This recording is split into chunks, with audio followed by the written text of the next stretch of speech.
জয় গুরু, জয় শ্রী শ্রী রাম ঠাকুর। কে কার গুরু?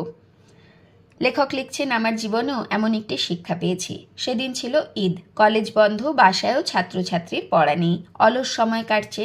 ঈদের নামাজ শেষে আমার এক মুসলিম ছাত্র এসে পায়ে ধরে আমাকে সালাম করে বলল, স্যার কেমন আছেন? আমি বললাম, আজ ছুটি, কাজকর্মও নেই, ছাত্রছাত্রীও নেই, সময়ও কাটছে না। ছেলেটি তৎক্ষণাৎ আমাকে বলল, স্যার সময় না কাটলে আপনি বসে বসে আল্লাহর নাম নিলে তো সময় কেটে যেত। তখনই আমার মনে হলো, আরে এ ছেলেটি বলে কি? আমি তারে শেখালাম গণিতের হিসাব, সে আমারে শেখালো জীবনের হিসাব।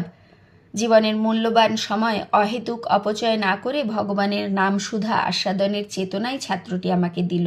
এখন কে কার গুরু হলো? আসলে গুরুর কাজই হলো শ্রীকৃষ্ণ চৈতন্য দেওয়া। তিনি কখন কার মধ্যে দিয়ে কিভাবে এসে শিখিয়ে যান তা কি আমাদের পক্ষে বোঝা সম্ভব? জয় গুরু।